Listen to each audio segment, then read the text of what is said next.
आप भी सुनेंगे, प्रथम बार मैं भी सुनाऊंगा। आप और हम दोनों एक समान हैं, लेकिन परमात्मा के चरणों में जब तक मनुष्य अबोध बन करके नहीं बैठता है, परमात्मा की कृपा नहीं मिलती। इस बात को आप भी जानते हैं और बार बार मैंने आपको समझाया है कि भगवान के चरणों में हमेशा अबोध बन करके बैठना है। भगवान में कुछ नहीं जानता, आपकी ही कृपा है, आपकी ही कृपा से आयोजन हो रहा है और आपकी ही कृपा से यहाँ पर हम लोग बैठे हुए हैं और आपके ही आशीर्वाद से हमको आपकी कथा में भी मन बुद्धि हमारी टिक जाएगी। तो कृपा तो परमात्मा की है, लेकिन सबसे बड़ी खुशी मुझे ये होती है, आपको सच बताऊं, बहुत दूर से दिल्ली से मेरा यहाँ पर आना होता, आप लोगों का प्रेम मुझे यहाँ पर खींच करके लेके आता है। बड़ी विकट परिस्थितियों में हम लोग यहाँ पर पहुँचते हैं, लेकिन आपका जब प्रेम स्नेह प्रेम प्राप्त होता है तो हम लोग सब विपत्तियाँ भूल जाते हैं। तो ये बड़ी खुशी की बात है, बार बार यहाँ पर आना होता, बार बार आप सभी के सम्मुख यहाँ पर विराजमान होने का अवसर मिलता है और आप सबने इतना योग्य मुझे समझा कि आपको मैं कथा समझा सकूं, भगवान की कृपा का पात्र बन करके आपकी झोली भगवान की कृपा से आशीर्वाद के द्वारा आपको ओतप्रोत कर सकूं। ये आपका स्नेह, आपका प्रेम और आपका ये हृदय का सच्चा प्रेम है कि आप इतने सहृदय के द्वारा यहाँ पर मेरा सम्मान करते हैं, इसके लिए आप सभी को धन्यवाद है। पहली बात, यहाँ पर जो ये सुंदर आयोजन किया जा रहा है गणेश उत्सव के जन्म उत्सव के अवसर पर, आज गणेश चतुर्थी भी है, भाद्रपद मास की शुक्ल पक्ष की गणेश चतुर्थी और गणेश जी का जन्म दिन में हुआ है, रात्रि को नहीं हुआ। गणेश जी मध्याह्न में हुए हैं, अभिजित मुहूर्त। राम जी और गणेश जी और पार्वती तीनों अभिजित मुहूर्त में हुए हैं। पार्वती मैया का भी जब अवतार का प्रसंग आता है तो वो पार्वती मैया भी दिन में ही जन्म लेती है, 12 बजे अभिजित मुहूर्त का मध्य का संधि का।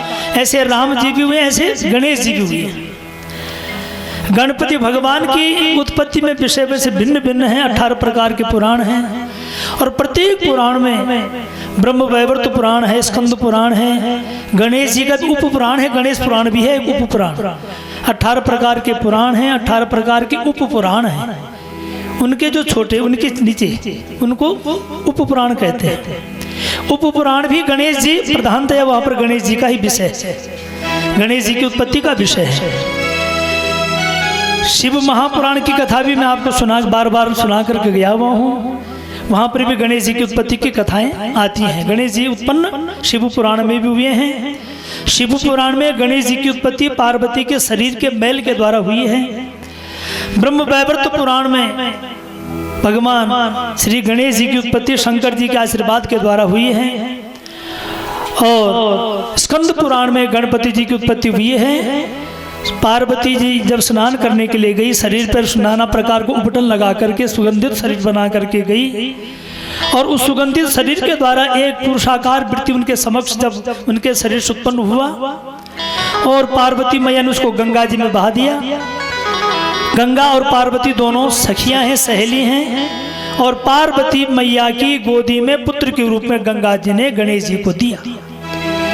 ये नाना प्रकार की कथाएं, गणपति उत्पत्ति की कथाएं मैं आपको समझाऊंगा। आज का विषय यही रहेगा मेरा, गणेश जी की उत्पत्ति का विषय। लेकिन सबसे बड़ी बात है गणेश जन्मोत्सव का ये जो सुंदर आयोजन यहाँ पर आप लोग कर रहे हैं, सारा लोहा घाट का जितना भी यहाँ पर सदस्य, आप जितने भी यहाँ पर भक्तजन, जहाँ जहाँ तक मेरी आवाज़ जारी है, सुबह परिक्रमा हुई, कलश यात्रा निकली, प्रत्येक घर के आगे हमने इस आवाज़ को, पूज्य पंडित जी बार बार कह रहे थे, आपके लिए निमंत्रण नहीं आमंत्रण है। माने आओ, निमंत्रण तो ये होता है कि आप किसी आना चाहो तो ठीक है, नहीं तो, लेकिन आमंत्रण में ये है कि आपको आना ही पड़ेगा। आपके शहर के बीच में इतना सुंदर आयोजन इस समिति ने किया है, गणेश जन्मोत्सव समिति। इन्होंने सुंदर प्रयास के द्वारा लगभग 2-3 वर्षों से यहाँ पर गणेश जी के उत्सव का आप लोग कर रहे हैं और गणेश जी का नाम लेकर के गणपति जी के चरणों में प्रणाम करके उनको चतुर्दशी के दिन आप सभी, वैसे गणेश जी का विसर्जन किया नहीं जाता है। रिद्धि सिद्धि गणपति हमेशा घर में वास करने चाहिए। लेकिन एक कथा आती है, महाराष्ट्र में गणेश जी का आह्वान किया था बलराम जी ने। कुछ दिन के लिए मेहमान बन करके गणेश जी को कहा मेरे घर में आ जाओ। और मेरे घर में आकर के मेरी शोभा को बनाना, मेरे घर की शोभा को बनाना, ऐश्वर्य की प्राप्ति कराना, आप मेरे मेहमान बन के आए। तो मेहमान को फिर उसके बाद उन्होंने विदाई कर दी, विसर्जन नहीं किया, विदाई की है। और किसके लिए की विदाई का? पुनरागमन आया, हम दूसरे वर्ष फिर आपका हम स्वागत करेंगे। तो पुनरागमन आया मैंने प्रतिवर्ष हम आपको मेहमान के रूप में बुलाएंगे और आपकी हम विदाई कराएंगे, विसर्जन नहीं करेंगे। गणेश जी का विसर्जन नहीं होता है। विसर्जन का तात्पर्य कि हमने उनको हमेशा के लिए घर से दूर कर दिया, ना ना ना। विदाई होगी, गणेश जी की विदाई होगी, दोबारा उनका आवन होगा, दोबारा उनका पूजन होगा। प्रतिवर्ष उनका पूजन किया जाता है। इसलिए महाराष्ट्र के अलावा अन्य प्रांतों में अब तो हमारे गढ़वाल, कुमाऊं, सब जगह लोगों ने गणपति का आवन करना शुरू कर दिया। बड़े बड़े शहरों में हम लोग जब चतुर्दशी के दिन कहीं निकलते हैं तो सारे जगह जगह जमुना जी के किनारे, गंगा जी के किनारे भीड़ इकट्ठा हो जाती है गणेश जी की विदाई करने के लिए। तो गणेश जी का आवन सभी जगह किया जा रहा है और ये बड़ी सुंदर बात है। प्रत्येक मनुष्य अब परमात्मा के चरणों से जुड़ चुका है। गणपति के उत्सव में गणपति जी का उत्सव होगा, राम जी के जन्मोत्सव में राम जी का जन्मोत्सव होगा, कृष्ण जी के जन्मोत्सव में कृष्ण जी का जन्मोत्सव होगा, दुर्गा जी के जन्मोत्सव में दुर्गा जी का पाठ होगा, शिव पार्वती विवाह के उत्सव में उनका उत्सव होगा। तो नाना भांति से हम लोग उत्सव क्या करते हैं। और उत्सव का तात्पर्य होता है अपने जीवन में प्रसन्नता को ढूंढना, कहीं ना कहीं से हमको खुशी मिलती जाए। संसार में हम रोने के लिए नहीं आए हैं। यदि संसार में आए हैं तो प्रसन्नता बस अपने जीवन को जीने के लिए आए हैं। प्रसन्नता बस अपने जीवन को जीना है और जीवन को जीते जीते अपने जीवन को जीने की कामना को लेकर हम यहाँ पर आए हैं। लेकिन यह लोके सुखम भुक्त्वा चांते सत्यपुरम ययौ, संसार में सुख पूर्वक रहना और अंत में अपने जीवन को भगवान श्री नारायण जी के चरणों में मुक्ति प्रदान करा देना, यह मनुष्य के जीवन का सर्वोत्तम लक्ष्य है। सुख पूर्वक जीवन को जीने के लिए हम अपने जीवन में खुशियां ढूंढा करते हैं और वास्तव में सबको खुशियां ढूंढनी चाहिए। हमको खुशी कहाँ पर मिलेगी, हमारे जीवन को हम प्रसन्नता कहाँ पर मिलेगी? जिस कार्य से हमारा जीवन खुश हो जावे, मंगलमय हो जावे, हमारे जीवन के सारे ऐश्वर्य हमको मिल जावे, परमात्मा का आशीर्वाद मिल जावे, हमसे बड़ों का आशीर्वाद हमको मिल जावे, छोटों का प्रेम हमको मिल जावे, भगवत चरणार बिंदों का आशीर्वाद हमको मिल जावे, ऐसा अवसर बार बार मिले। इस बार बार के अवसर को प्राप्त करने के लिए ऐसे ये आयोजन किए जाते हैं। और इन आयोजनों के द्वारा क्या होता है? सर्वे भवन्तु सुखिना, सर्वे सन्तु निरामया, सर्वे भद्राणि पश्यन्तु, मा कश्चित् दुःख भाग् भवेत्। संसार में कोई रोता हुआ न रहे, किसी के आंखों में आंसू न रहे। सर्वे भवन्तु सुखिनः, जितना भी जीव परमात्मा से जुड़ा हुआ है, सब संसार का जितना भी संसार में जीव, चाहे वो छोटे से छोटा कीड़ा हो, बड़ा से बड़ा हाथी हो, उनको भी सुख चाहिए, उनको भी सुख की अनुभूति चाहिए। इसलिए संसार के प्रत्येक जीव को हमारे द्वारा सुख मिल सके। सर्वे भवन्तु सुखिनः, सर्वे सन्तु निरामयः, माने सभी लोग निरोग हो जावे, सबके घर में सुख शांति बन जावे, मेरे भगवान की कृपा के द्वारा खूब धन अन्न धन की वर्षा हो जावे, भगवान की कृपा मिल जावे और संसार के सारे रोगों से जीव को छुटकारा मिल जावे। इस कामना से यहाँ पर ये यज्ञ हो रहा है। और वाल्मीकि रामायण में कर्ता भी कहते हैं कि देखो, आप यदि कहीं पर वाल्मीकि रामायण की कथा का श्रवण कराते हैं तो ये मन में भाव रखना कि जिस व्यक्ति ने परमात्मा के चरणों में आकर के प्रणाम करना शुरू कर दिया, भगवत चरणार बिंदों में नतमस्तक हो गया, भगवान की कथा को जिसने कान के माध्यम से सुन लिया, जिसने भगवान के चरणों की सेवा कर ली, परमात्मा सर्वे भवन्तु सुखिनः उन सबको सुख पूर्वक जीवन को जीने का रास्ता दें और अंत में अपने चरणों में शरणागति प्राप्त करा करके उन जीवों को मुक्ति प्राप्त करावे। इस कामना से यहाँ पर ये यज्ञ हो रहा है। और जन्मोत्सव समिति आप सभी का हित कर चाहती हुई, सारे नगर वासियों का कल्याण चाहते हुए हैं और जितने भी लोग इस नगर से जुड़े हुए हैं, इस कथा से जुड़े हुए हैं, सभी भक्तों के घर में भगवान की कृपा से धन धान्य की प्राप्ति हो जावे, सबका घर सुखमय हो जावे, सबका जीवन सुखमय हो जावे, ऐसा कल्याण का भाव लेकर के यहाँ पर यज्ञ का शुभारंभ किया गया है। आप इससे सब जुड़े, अपने साथ में औरों को भी जोड़ो, और धर्म कर्म में जितना जुड़ोगे परमात्मा की उतनी अहेतु की कृपा आपको मिलती जाएगी। और जितना परमात्मा से जुड़ते जाओगे भगवान के चरणों का आशीर्वाद आपको मिलता जाएगा। बोलो शंकर भगवान की। तो ऐसे ये सुंदर उत्सव हो रहा है।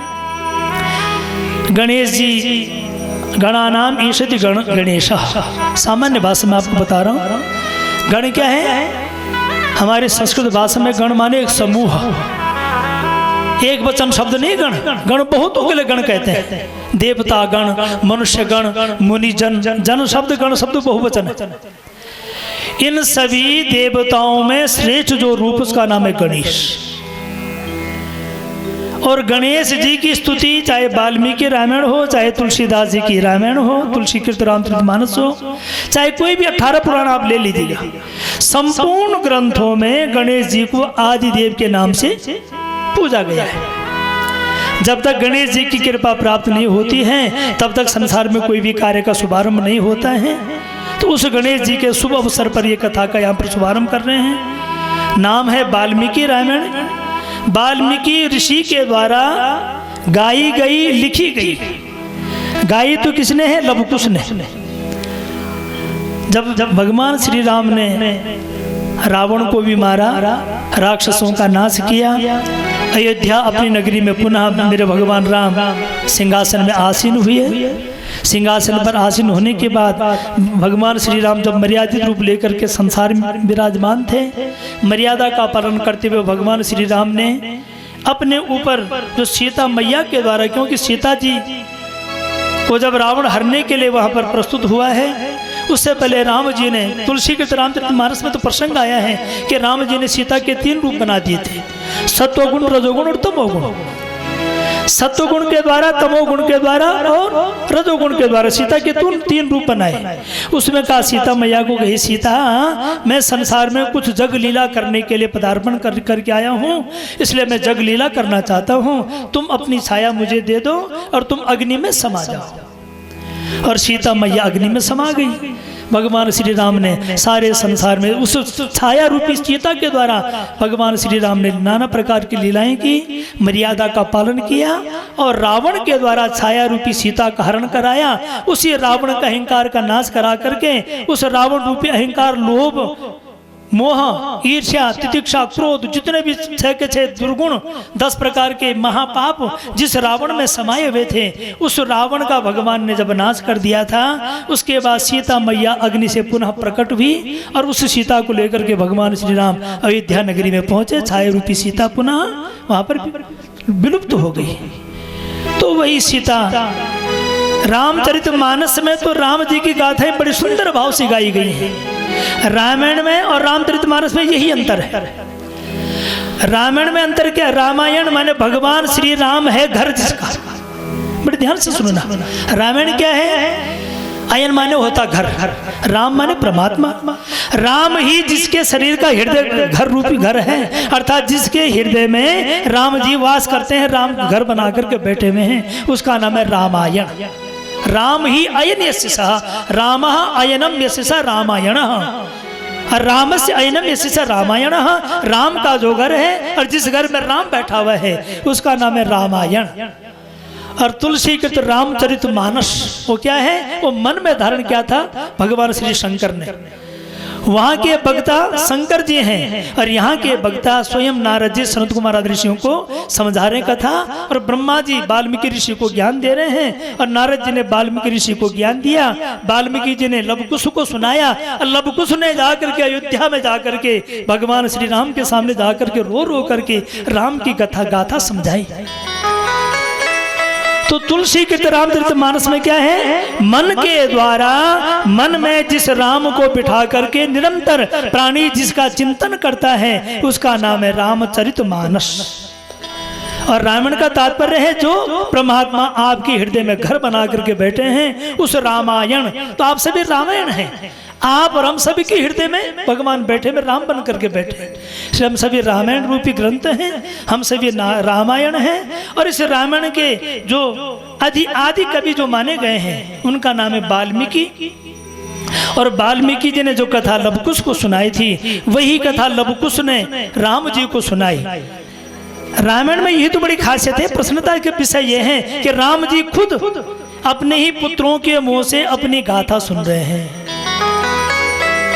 जबकि संसार का व्यक्ति आप किसी भी पुराण में से कथा नहीं सुनोगे कि भगवान अपनी कथा खुद सुन रहे हैं, लेकिन यहाँ पर भगवान बैठे हुए हैं, लवकुश बैठ कर के सामने रो रहे हैं और राम जी को कथा समझा रहे हैं। राम जी की आंखों में आंसू आ गए। राम जी ने विचार किया कि मैं तो कथा सुन रहा हूँ, अपनी कथा सुन रहा हूँ, मैं उस राम की कथा सुन रहा हूँ जिस राम का स्वरूप इतना सुंदर था। और राम जी सिंहासन से उठ करके नीचे जमीन में बैठ गए।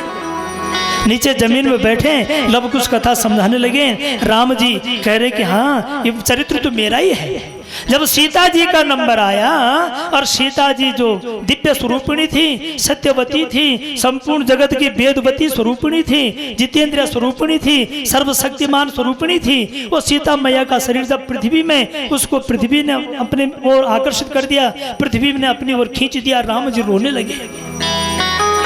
तो राम जी की जो पत्नी सीता जब पृथ्वी में समा गई, उसके बाद राम जी भी समझ गए कि वास्तव में जिस सीता के पीछे आज इतनी लीला मैंने रची है, वास्तविकता वही सीता महान है। और सीता नहीं होती तो राम को दुनिया में कोई नहीं जानता। इसलिए सीता की महानता यदि गाई है तो वाल्मीकि रामायण में गाई गई है।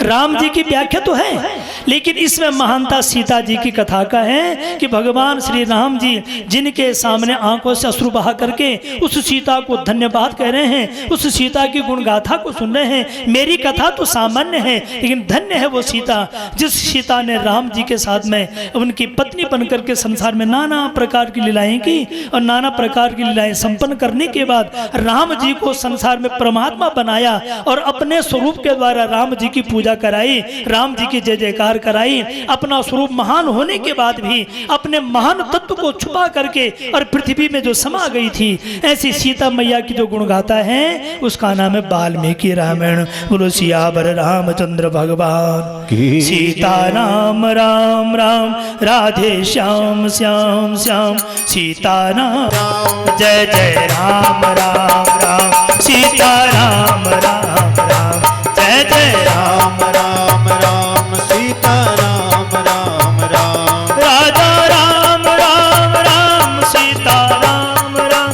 राम, राजा राम राम राम, सीता राम राम राम, जय जय राम राम राम, सीता राम राम राम, जय जय राम राम राम, सीता राम राम राम, राजा राम राम राम, सीता राम राम राम, राजा राम राम राम, सीता राम राम राम, राधे श्याम श्याम श्याम, सीता राम राम राम, राधे श्याम श्याम श्याम, सीता राम राम राम, सीता राम राम राम, सीता राम राम राम, सीता राम राम राम, सीता सियावर रामचंद्र भगवान की जय। आज से ठीक 8 वर्ष पहले सारी व्यवस्था उस समय भी हो गई थी, थोड़ा पता नहीं किस बात में बात अटक गई थी और वो बात रुक गई थी। लेकिन इस बार इन सभी भक्तों के मन में, समिति के मन में भाव आया कि हम लोग पुराणों की कथाएं खूब सुनते जाते हैं, एक बार राम जी की कृपा के रूप में वाल्मीकि रामायण को सुन ले। वेदोपनिषदा संपूर्ण वेद उपनिषदों का जो सार बनाया और उसको काव्यात्मक रूप दे करके, इतिहास रूप दे करके प्रातःकाल कह रहे थे कि वाल्मीकि रामायण क्या इतिहास है तो इतिहास, इतिहास है, लेकिन इतिहास पुराणानाम पंचमो पुराणानि पंचमो वेद उच्यते। इतिहास और पुराण क्या है? 5वें वेद है। 4 वेद तो हैं, चारों वेदों को पढ़ने का अधिकार हर किसी को नहीं मिल पाया। बड़ा कठिन है वेद पढ़ना। उस वेद को पढ़ने का अधिकार चाहिए, उसका सस्वर पाठ करना पड़ता है, उसके लिए नियम इत्यादि नाना भांति से धारण करने पड़ते हैं, तब वेद पाठ का आप पाठ कर पाएंगे। लेकिन वेद मंत्रों का जो अर्थ है, उस अर्थ को समझने का हर किसी का अधिकार है। आप ये नहीं बोल सकते कि वेद के मंत्र को हम नहीं सुनना चाहते साहब, वेद मंत्र के अर्थ को हम नहीं जानना चाहते साहब, आप क्यों फलाने से क्यों कर रहे हैं? नहीं नहीं नहीं, वेद की जो सार्थकता है, वेद मंत्रों का जो अर्थ है, उस अर्थ को सब समझ सकते हैं। और उसी वेद मंत्र के अर्थ को वाल्मीकि जी ने रामायण के रूप में प्रस्तुत किया है। वेद भी जिस राम की बार बार चर्चा करता है, नेति नेति कह करके जिसके चरणों में प्रणाम किया करता है, उस राम की गुणगाथा को बनाया रामायण। और उस रामायण की गुणगाथा को सुनने का हर किसी का अधिकार है। सब वाल्मीकि रामायण को पढ़ने का सबको अधिकार दिया। और वाल्मीकि रामायण के माध्यम से आप मेरे परमात्मा श्री राम जी को समझोगे, चारों वेदों का ज्ञान समझोगे, तो वाल्मीकि जी को कवित्व की प्राप्ति हुई। नाना भांति के प्रसंग आपको धीरे धीरे समझाता जाऊंगा। भृगु महाराज के वंश में वाल्मीकि जी का जन्म माना जाता है। भृगु महाराज ये भार्गव वंश माने जाते हैं, शुक्राचार्य जी के वंशज माने जाते हैं। और प्रचेता जो 10 प्रकार के प्रचेता हुए थे, उन प्रचेताओं में इनका नाम भी प्रचेता था। ब्राह्मण पुत्र थे, लेकिन ब्राह्मण पुत्र होने के बाद कभी कभार प्राणी ब्राह्मण होने के बाद ही चरित्र बिगाड़ देता है। नहीं, आप भागवत में भी कथा सुनते हो कि अजामिल नामक ब्राह्मण था, ऐसा था वैसा था, चरित्र बिगाड़ा और पतन मार्ग में चला गया। और जब पतन मार्ग में गया तो वहां जाकर के सुध बुध आई कि मैं क्या कर रहा हूं। तो ब्राह्मण होने के बाद चरित्र बिगाड़ करके बन गया था, लोगों को लूटने लगा। तो सामान्य भाषा में सब कहते रत्नाकर डाकू, रत्नाकर डाकू। वैसे वाल्मीकि रामायण में रत्नाकर डाकू नाम कहीं नहीं आया है। मैं बहुत दिन से इस पुस्तक को पढ़ रहा हूँ, लग रहा हूँ कि क्या कहीं मेरा विषय कहीं बिगड़ न जावे। तो रत्नाकर के नाम पर नाम नहीं आया है, वो साक्षात ब्रह्मा ही है। और ब्रह्मा जी ही दूसरे जन्म में वाल्मीकि बनकर के, ज्ञान बनकर के संसार में आए हैं। और संसार में आकर के उन्होंने राम जी के चरणों में राम जी की ही गुणगाथा को समर्पित किया। और राम जी ने उस गुणगाथा को सुना। श्रोता राम जी हैं, कितनी सुंदर बात। संसार में हम लोग उसको हमेशा बुरा मानते जो अपनी गुणगाथा सुनता है। मैं बोलूंगा मेरी गुणगाथा गाओ, ब्यास जी आप बहुत सुंदर हो, आप बहुत बढ़िया हो, उस समय तो बढ़िया लगेगा मुझे भी, लेकिन मेरे लिए पाप का कारण बन जाएगा। अपनी अत्यधिक तारीफ करवाना मनुष्य के लिए नरक का मार्ग है। लेकिन हमारे यहाँ साहित्य एक विषय है, उसमें उदात धीरोदात नामक नायक गिने गए हैं साहित्य दर्पण आदि ग्रंथों में। तो धीरोदात प्रकृति माने जो धीर है, धैर्यवान है। उदात माने संपूर्ण जगत के जीवों का कल्याण भी करता है और अपनी तारीफ भी सुन रहा है, फिर भी अहंकार नहीं हो रहा है, फिर भी अपना अभिमान नहीं जगाया जिन्होंने। ऐसे जो राम हैं वाल्मीकि रामायण में, उनका नाम है धीरोदात नायक, अभिनेता। ये धीरोदात नायक हैं जो अपनी ही गुणगाथा को सुन रहे हैं। और गुणगाथा को सुनकर के ध्यान पूर्वक गुणगाथा सुनते हैं। और गुणगाथा सुनकर के अपने स्वरूप को समझने के बाद उस धन्यवाद सीता को देते हैं, जिस सीता मैया के द्वारा राम जी संसार में राम बनकर के विराजमान हुए। उस राम की व्याख्या को करने के लिए जो कवित्व की प्राप्ति हुई थी वाल्मीकि जी को, मैं उन 8 श्लोकों का पहले पाठ करूंगा। उसके बाद राम जी की वंदना करेंगे। और राम जी की वंदना के बाद तब उसके बाद यहाँ पर जो विषय है गणेश जी की उत्पत्ति का, उस विषय में चलेंगे। तो बड़े ध्यान से आप सभी हाथ जोड़ दीजिएगा। वाल्मीकि जी के ध्यान करना। वाल्मीकि जी ने कवित्व की प्राप्ति की है। और हमारी संस्कृत साहित्य में सबसे पहले कवि यदि हुए हैं तो उनका नाम है वाल्मीकि ऋषि।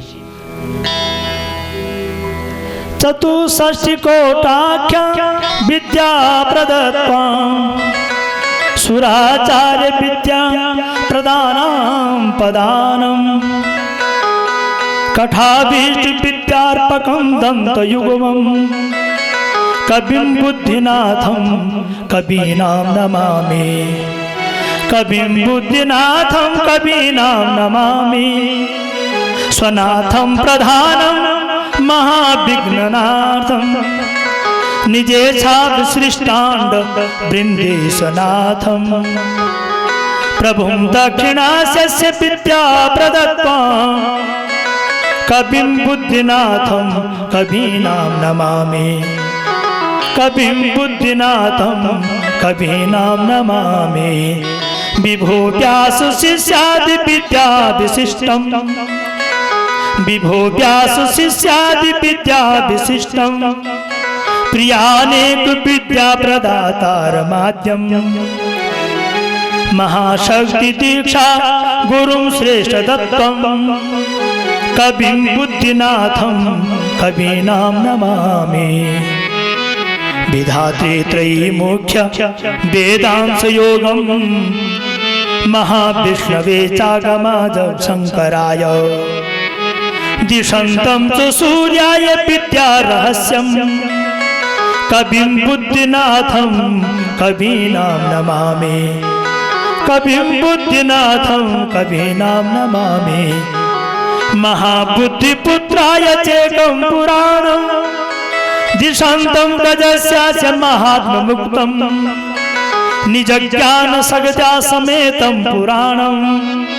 कविं बुद्धिनाथं कवीनां नमामि त्रयीशीर्षसारं रुचानेकवारं रमा बुद्धितारं परं ब्रह्मपारं सुरस्तोमकायं गणोदादिनाथं कविं बुद्धिनाथं कवीनां नमामि चिदानन्दरूपं मुनिध्येयरूपं गुणातीतमीशं सुरेशं गणेशं धरानन्दलोकादिवासा प्रियत्वां कविं बुद्धिनाथं कवीनां नमामि अनेकाप्रकारं सुरक्ताब्जहारं परं निर्गुणं विश्वसद्ब्रह्मसारं महावाक्यसन्दोहतात्पर्यमूर्तिं कविं बुद्धिनाथं कवीनां नमामि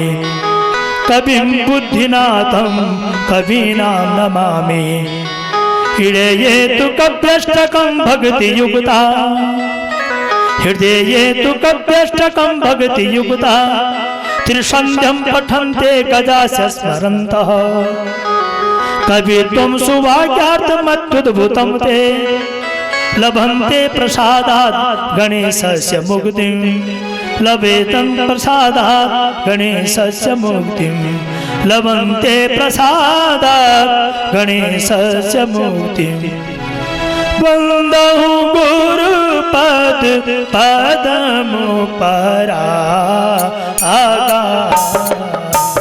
वन्दहु गुरुपद पदमुपरागा सुरुचि सुबास सरस अनुरागा सुरुचि सुहास सरस अनुरागा जनक सुता जग जननी जानकी जनक सुता जग जननी जानकी अतिशय प्रिया करुणा निधान की अतिशय प्रिया करुणा निधान की ताके जुगपद कमल नाना आवो ताके जुगपद कमल नाना आवो दासु कृपा निर्मल मति पावो जासु कृपा निर्मल मति पावो पुण्य मन बचन करम रघुनायक पुण्य मन बचन करम रघुनायक चरण कमल बंदौ सब लायक चरण कमल बंदौ सब नायक राजीव नयन धरे सायक राजीव नयन धरे धनुषायक भगति पति भंजन सुखदायक भगत पति भंजन सुख दायक। प्रणाम प्रथम भरत के चरना, प्रणाम प्रथम भरत के चरना। जासो नेम व्रत जाई न परना, जासो नेम व्रत जाई न बंदहु लक्ष्मण पद जल जाता, बंदहु लक्ष्मण पद जल जाता। शीतल सुभग भगत सुख दाता, शीतल सुभग भगत सुख दाता। रिपुसूदन पद कमल नमामि, रिपुसूदन पद कमल नमामि। सुर सुशील भरत अनुगामी, सुर सुशील भरत अनुगामी। महावीर बिनवउ हनुमाना, महावीर बिनवउ हनुमाना। राम जासु जस आप बखाना, राम जासु जस आप बखाना। गुरु पितु मातु महेश भवानी, गुरु पितु मातु महेश भवानी। प्रणवहु दीन बंधु दीन दानी, प्रणवहु दीन बंधु दीन दानी। करन चाहूं रघुपति गुण गान, करन चाहूं रघुपति गुण गाता। लघुमति मोरी चरित अवगान, लघुमति मोरी चरित अवगान, लघुमति मोरी चरित अवगान, लघुपति मोरी चरित अवगान। तुलसियावर रामचंद्र भगवान की जय। इस वंदना में सबको प्रणाम किया गए हैं। जनक सुता जानकी मैया के चरणों में प्रणाम किया, भरत जी के चरणों में प्रणाम किया, हनुमान जी के चरणों में प्रणाम किया, लक्ष्मण जी के चरणों में प्रणाम किया। रूपसूदन माने शत्रुघ्न, भरत जी, शत्रुघ्न, सीता जी, राम जी, सबके चरणों में प्रणाम किया और अंत में प्रणाम कर दिया। गुरु पितु मातु महेश भवानी, प्रणमहु दीन बंधु दीन दानी। गुरु पितु माता, माँ पिता गुरु महेश भगवान शंकर भवानी पार्वती, और इनमें भी सर्वश्रेष्ठ कौन है का दीन बंधु दीन दानी। दीन बंधु भगवान श्री राम, दीन बंधु भगवान श्री विष्णु। कौन करें? कहा घुसुंड जी कह रहे हैं कि मेरी छोटी सी बुद्धि है, छोटी सी मति है। कब ऐसा प्राणसूरी बामना, जैसे छोटा सा छोटा बौना व्यक्ति, सामने बहुत बड़ा आम का पेड़ है, उस आम के पेड़ में बड़े बड़े आम लगे हुए हैं। बौना व्यक्ति सोच रहा है कि इसमें से आम तोड़ करके खाऊं, लेकिन तोड़ू कैसे? तो बार बार उछल रहा है। प्राणसूरी बामना दोनों हाथ फैला हुए हैं कि हे आम का पेड़, एक आम का फल तो मुझे दे दे भैया, मैं बहुत छोटा वहां तक नहीं पहुंच पा रहा हूं। ऐसे ही परमात्मा के चरणों में अल्पमति, अल्प बुद्धि, अल्प ज्ञान, अबोधता मेरे मन में बैठी हुई, मेरे हृदय में बैठा ऐसा भाव बना हुआ है। मैं कुछ नहीं जानता हूँ, लेकिन मेरे प्रभु की बड़ी कृपा है।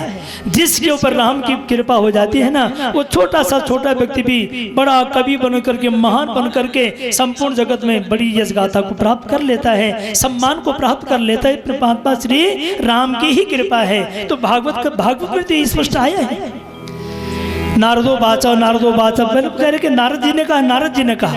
अरे तब व्यास महाराज सिर झुका करके बैठे हुए थे ना, रो रहे थे। नारद जी घूमते घूमते आए, हरि भजन बिना विश्राम का, हरि भजन बिना विश्राम का, हरि भजन बिना विश्राम का, हरि भजन बिना विश्राम का, गोविंद बिना मन चैन का, गोविंद बिना मन चैन का, हरि भजन बिना विश्राम का, हरि भजन बिना विश्राम का, श्रीमन्नारायण नारायण नारायण, नारायण नारायण नारायण, भजमन नारायण नारायण नारायण, भजमन नारायण नारायण नारायण, मन नारायण नारायण नारायण, भजमन नारायण नारायण नारायण, श्रीमन नारायण नारायण नारायण, नारायण नारायण नारायण, श्रीमन नारायण नारायण नारायण, श्रीमन नारायण नारायण नारायण, श्रीमन नारायण नारायण नारायण, श्रीमन नारायण नारायण नारायण, श्रीमन नारायण नारायण नारायण। सत्यनारायण भगवान की नारायण जी का चिंतन करते हुए नारद जी व्यास जी के सामने आए, ब्रह्मलोक से वहां पर जब विराजमान हुए। नारद जी ने देखा व्यास महाराज तो रो रहे हैं, आंखों से आंसू बहा दिए। क्यों रो रहे, रोने का कारण क्या है? पूछा क्यों रो रहे हो व्यास महाराज? व्यास जी ने कहा क्या बात है, संसार में संसार का जीव नाना भांति के सुख भोगना चाहता है। एक पुत्र हुआ था 12 वर्ष के बाद, वो भी पुत्र मुझे छोड़ के चला गया। सुखदेव महाराज पिताजी को छोड़ के चल पड़े थे ना। तो नारद जी ने कहा ये मूर्ख वाली बात करते हो, आपने 17 पुराणों की रचना कर डाली है, इतना ज्ञान आपके पास है और फिर भी आप रो रहे हैं। तो व्यास महाराज ने कहा भगवान मैं भी नहीं जानता मैं क्यों रो रहा हूँ, रोने का कारण मुझे भी पता नहीं है। कहा रोने का कारण एक ही हो सकता है, तुमने जितने भी ग्रंथ लिखे, संसार में जितना भी कमाया, रूप कमाया, मकान बनाए, गाड़ियां खरीदी, पैसा कमाया, न जाने क्या क्या कुछ किया, सब कुछ करने के बाद तुम्हारे पास एक कमी रह गई, तुमने कभी भी इस संसार के स्वरूप को, संसार की जो सुंदरता थी, संसार में जो सुख था, उस सुख को तुमने भगवान से नहीं जोड़ा, तुमने अपने स्वरूप से सुख को जोड़ दिया। दुख आने पर तुम रोने लगते हो और सुख आने पर तुम अपना कहते हो मेरा सुख मेरा सुख मेरा सुख। दुख मेरा नहीं, दुख किसी और का है। फलाने ने ये कर दिया, उसने मुझे दुख दे दिया, उसने मुझे गाली दे दी, उसने मेरे पैसा चुरा दिया, उसने मुझे कष्ट दे दिया, उसने मुझे मेरे लिए बुरा बोल दिया, उसकी ईर्ष्या के द्वारा मुझे नजर लग गई। तो दुख दूसरे के ऊपर डाल देते हो, दुख का कारण दूसरा बन गया और सुख का कारण मैं अपने आप बन जाता हूँ। यही मेरा तो आपका रोने का कारण है। इसलिए यदि आपने ग्रंथों की रचना कर भी डाली है तो भक्ति मुह प्रभताम त्वयि में प्रसंगो। ध्रुव महाराज कह रहे हैं कि जहाँ पर भगवान की भक्ति हो रही हो वहां पर आपकी मन बुद्धि टिक जावे, वही संसार में सबसे बड़ी महानता है। और संसार में रह करके तुमने एक कमी कर दी कि भक्ति स्वतंत्र अनुपम सुख मूला। संसार में सबसे बड़ा सुख का कारण है भगवान की भक्ति, और उस भक्ति को जब तक तुम नहीं अपनाओगे तब तक तुम्हारे ग्रंथ सारे अधूरे रहेंगे। और तब वहां पर भागवतकार ने लिख दिया श्री नारदो वाचः। अब नारद जी वहां पर कथा वक्ता बना गए। तो परमात्मा की प्रेरणा के द्वारा, भगवान की कृपा के द्वारा भक्ता आपको जो कथा सुनाता है वो साक्षात भगवान के मुखार बिंदु से निकली हुई कथा होती है। मुखार बिंद किसका है? भगवान की गुणगाथा रूपी परमात्मा का वो शब्द स्वरूप है, वो ज्ञान रूप है जो आपको ज्ञानमय बना करके मुक्ति का मार्ग दिखाता है। इसलिए भगवान की सच्ची प्रेरणा ही व्यास के मुख के द्वारा शब्द बन करके आपकी झोली में गिरता है और आप कान के माध्यम से उस शब्द को अपने हृदय में पहुंचाते हो और हृदय में भगवान बैठे हुए हैं और परमात्मा के पास जब वो शब्द पहुंच जाता है, जिस परमात्मा ने कथा समझाई थी वही कथा आपके हृदय में बैठे हुए परमात्मा के पास पहुंच गई। भगवान भगवान का हो गया, हम सब भगवान के रूप बनकर के संसार में विराजमान हो जाते हैं। ईश्वर अंश जीव अविनाशी, ईश्वर अंश जीव अविनाशी, ईश्वर अंश जीव अविनाशी, ईश्वर अंश जीव अविनाशी। जल से अमल सुख राशि, तन अमल सहज सुख राशि, चेतन अमल सहज सुख राशि, चेतन अमल सहज सुख राशि। चेतन अमल सहज सुख राशि, वो चेतन माने परमात्मा, वो ज्ञान, वो ब्रह्म आपकी हृदय में बैठा हुआ है, वो अमल है, सुखों का खजाना है, जगत के संपूर्ण जगत के जीवों का वो सुख है। और परमात्मा का रूप बन करके देवम भूत्वा देवम यजेत, देवता को पाना चाहते हो, देवता तुम्हारे हृदय में बैठा हुआ है। इन कानों से सुनी हुई कथाओं को भगवान रूपी हृदय तक पहुंचावो और हृदय में जो चीज चली जाती है वो सारे शरीर को मिलती है। आपकी हृदय में जो सुख है सारे शरीर को मिलेगा, आंखों को भी सुख मिलेगा, कान को भी सुख मिलेगा, जीवा को भी सुख मिलेगा, शरीर को भी सुख मिलेगा। और हृदय में तुम्हारा दुख बैठ जावे तो सारा शरीर तुम्हारा दुख में हो जाएगा। तो परमात्मा ने कहा भैया मैं कभी दुखी तो हुई नहीं, मैं तो सुख रूप हूँ। सच्चिदानंद रूपाय विश्वोत्पत्त्यादि हेतवे, वो सत घन चित्त घन आनंद रूप है, वो कभी दुख किसी को देता ही नहीं है, अपने आप में परिपूर्ण है। सच्चिदानंद रूपाय विश्वोत्पत्त्यादि हेतवे तापत्र विनाशाय श्री कृष्णाय वयं नुमः। रामाय रामभद्राय रामचंद्राय वेदसे रमन्ते योगिनेस्मिन् स रामः। जो संपूर्ण जगत के जीव जिनके चरणों में रम जाते हैं, आनंदी लब्धि भवती, अर्थात अपने हृदय में बैठे हुए उस निराकार तत्व को जो अपने आंखों के सामने एक सुंदर रूप बना करके विराजमान कर देता है, उसमें राम का चिंतन करता है, राम का दर्शन करता है, उसमें रम जाता है, जिसमें संपूर्ण जगत के जीव रम जाते हैं, अपने जीवन का सुख अनुभूत क्या करते हैं, अपने जीवन के आनंद की प्राप्ति क्या करते हैं। ऐसा जो स्वरूप उसका नाम है राम। रमन्ते योगिना, योगी माने तपस्वी, जो तपस्या करेगा, क्योंकि वाल्मीकि रामायण में कथा का पहला शब्द ही तप शब्द आया ता, और आखिर में भी आ गया ता।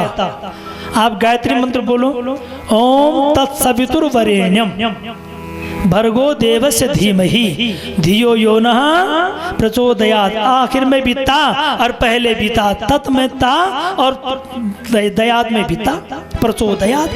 तो ता उस ता में हलंत है आखिरी वाले में, और प्रथम ता में हलंत नहीं है। इसलिए तत्, तत् माने वह परमात्मा, तत् माने वह, मैं बोलने वाला आप सुनने वाले।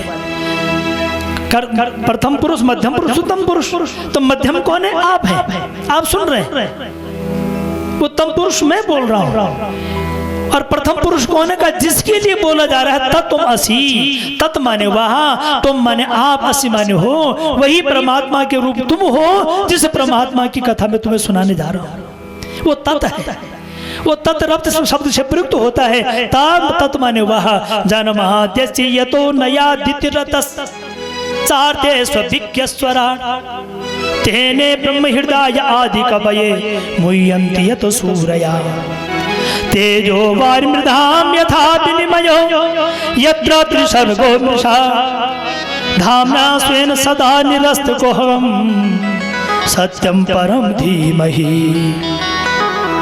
जड़ चेतन जग जीव जत सकल राममय जाने, बंदौ सबके पद कमल सदा जोरी जुग पाने।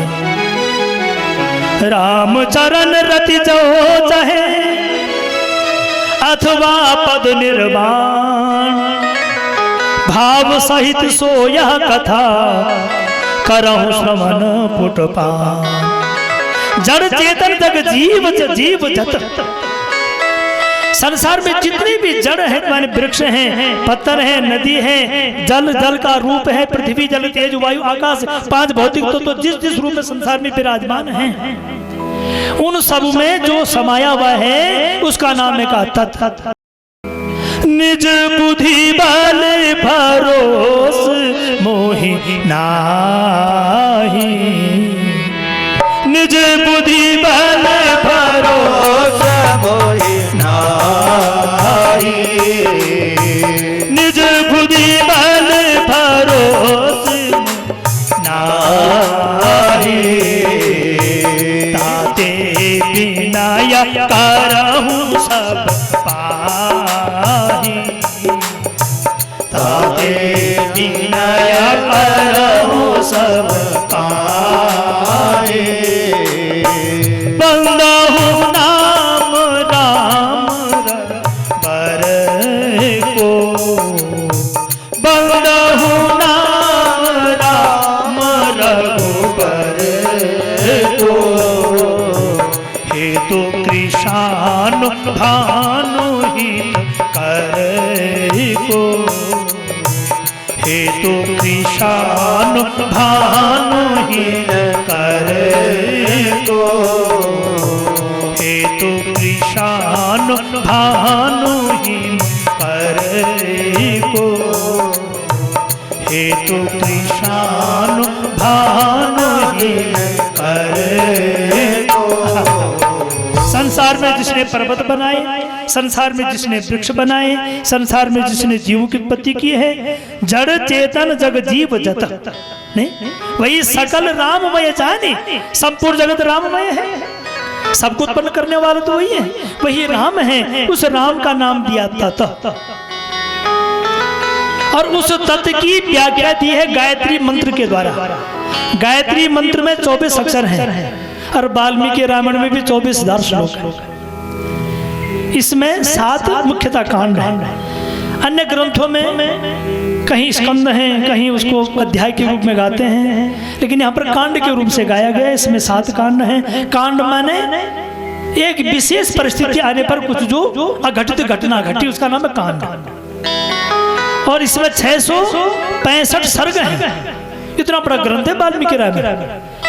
और इस वाल्मीकि रामायण में जगह जगह जहां पर भी वाल्मीकि जी को लगा कि गणेश जी की उपासना करनी चाहिए, राम जी जब जा रहे हैं, वाल्मीकि रामायण में सीता का स्वयंवर थोड़ा संक्षिप्त रूप से दिखाया। विश्वामित्र जी, राम जी, लक्ष्मण जी जा रहे थे, जनक के दरबार से जा रहे थे, और राजा जनक अपने राजमहल में बैठा हुआ था। वहां पर परशुराम जी के पिनाक पानी नामक धनुष, शिव जी का जो धनुष था वो रखा हुआ था। राम जी आगे बढ़ रहे थे, राम जी ने विश्वामित्र जी के कहने पर धनुष को उठाया, धनुष पर चाप चढ़ा रहे थे, धनुष टूट गया। और राजा जनक ने सीता जी को कहा, सीता जाओ राम जी के गले में माला डाल दो। यहाँ पर इतने कथे रामचरितमानस में विस्तार पूर्वक आया है। नाना प्रकार के राजा महाराजा आए, जिस जिस दिगंतरों के राजा आए, सबने अपना वहां पर युद्ध कौशल दिखाया, लेकिन कोई कुछ नहीं कर पाया। अंत में राम जी से विजय प्राप्त करते हुए सर्वोपरि रूप बने, और सीता मैया ने राम जी के गले में माला डाल दी। तो वहां पर भी तुलसीदास भी गणेश पूजन कर रहे हैं, तो वाल्मीकि भी गणेश पूजन कर रहे हैं। रावण को मारने के लिए जा रहे हैं। रावण को मारने से पहले आदित्य हृदय स्तोत्र का पाठ हो रहा है, लेकिन उससे पहले भगवान श्री राम ने वहां पर सुंदर शिवलिंग का निर्माण कराया। रावण को बुला करके गणपति पूजन करा करके शिवलिंग की स्थापना कराई। वाल्मीकि रामायण कार कह रहे हैं कि रावण को वहां पर आचार्य बनाया। रावण ने भी सोचा कि आज तक मैंने कभी किसी के यहाँ कोई पूजा पाठ नहीं किया, आज मुझे अवसर मिला हुआ है। विश्वामित्र जी ने आज बुलावा भेजा है, राम जी के माध्यम से मैं जाऊंगा। और रावण वहां पर जब आया तो रावण अपने साथ में सीता को लेकर भी आया था। कथाएं आएंगे अभी। सीता जी रावण के साथ में विमान में बैठी हुई थी। रावण ने कहा तुम मेरे बंधन में हो, जब तक मेरी आज्ञा नहीं होगी तुम विमान से नहीं उतरोगी। मेरी आज्ञा होगी विमान से उतरना। और राम जी को कहा कि पत्नी के बगैर यज्ञ नहीं होगा। तो रावण ने सीता मैया को आज्ञा दी। सीता मैया विमान से उतरी, वहां पर बैठी, बैठ करके यज्ञ संपन्न हुआ। सीता को विमान में बिठाया, रावण ने यज्ञ संपन्न किया। राम जी ने कहा रावण बिना दक्षिणा लिए जा रहे हो? कब मेरे पास तो इतना बड़ा महल है, सोने का महल बना हुआ है, इतने बड़े बड़े महल मेरे यहाँ हैं, नाना प्रकार के नौकर चाकर मेरी सेवा करते हैं, 9 के 9 ग्रह मेरे बंधन में हैं, सभी देवता मेरे बंधन में, मुझे कोई दक्षिणा नहीं चाहिए। राम जी ने कहा बिना दक्षिणा का यज्ञ पूरा नहीं होगा, मेरा यज्ञ संपन्न कर दो ना। यज्ञ की पूर्णाहुति तभी होगी, यज्ञ का अंश मुझे तभी मिलेगा जब दक्षिणा लोगे। तो रावण ने कहा भगवान एक दक्षिणा चाहता हूँ। क्या दक्षिणा? आप मेरे यजमान हो और मैं तुम्हारा आचार्य हूँ। आचार्य यजमान का संबंध होता, परिवार का, कुल पुरोहित का और यजमान का संबंध होता है। जब मेरे प्राणांत हो रहे हो, मैं मरने जा रहा हूं ना, हे यजमान, उस समय तुम मेरी आंखों के सामने आ जाना। राम जी ने रोते रोते कहते तथास्तु। और जब रावण मरने जा रहा था, क्या राम जी को पता नहीं कि रावण तो दुराचारी है, वो कैसे भी इसको मार देते? लेकिन नहीं, राम जी ने यजमान रूप में वचन दिया है कि रावण जब तुम मरोगे तुम्हारे सामने खड़ा हो जाऊंगा। जन्म जन्म मुनि जतनु करा आही, जन्म जन्म मुनि जतन करा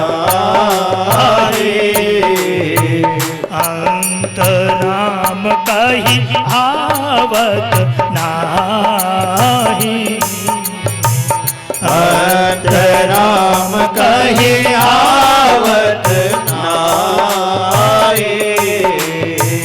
मम लोचन गोचर सोई आवा, मम लोचन गोचर सोई पावा, मम लोचन गोचर सोई आवा, मम लोचन गोचर सोई पावा।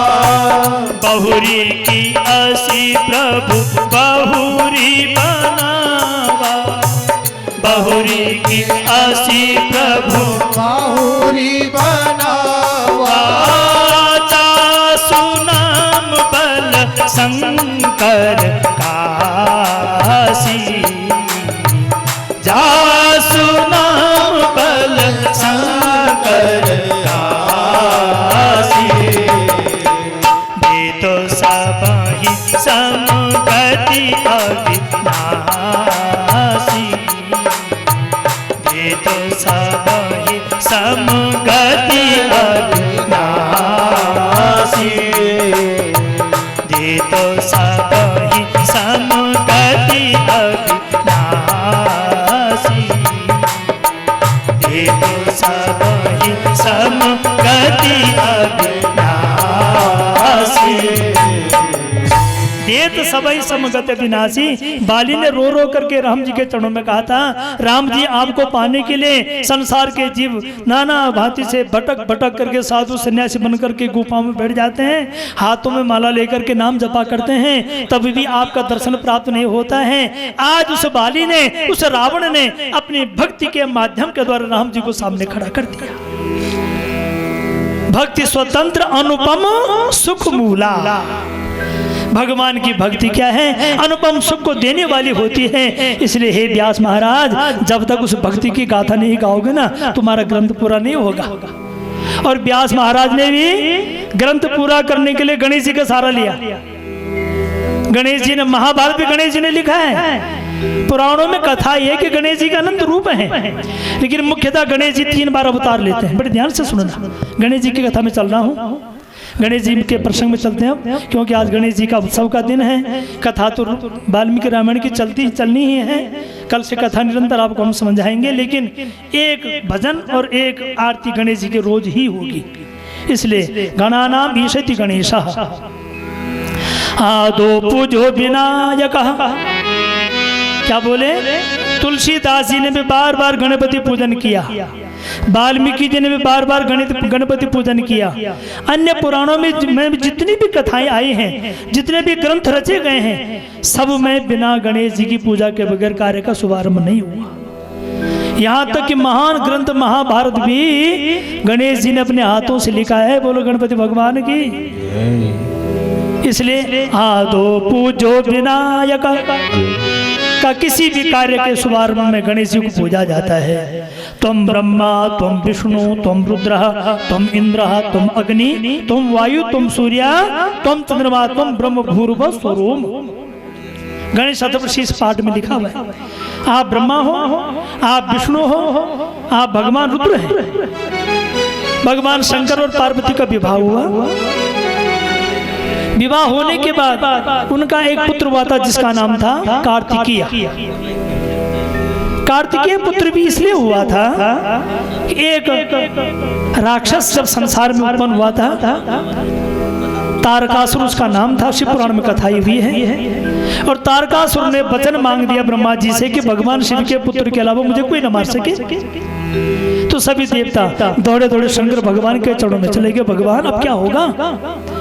उसने तो कह दिया कि शिव, भगवान शिव के पुत्र के हाथों से मैं मरूंगा बस, और किसी के हाथों से मैं नहीं मरूंगा। भगवान शिव आंखें बंद करके बैठे हुए हैं, ऐसे समाधि में बैठे हुए हैं। वंदे देव उमापतिम सुरगुरुम वंदे जगत कारणम वंदे पन्नग भूषणम मृगधरम वंदे पशूनां पतिं वंदे सूर्य शशांक वन्य नयनम वंदे मुकुंद प्रियम वंदे भक्त जनाश्रयम च वरदम वंदे शिवोम शंकरम। वो ओंकार है, वो शिव रूप है, वो शंकर रूप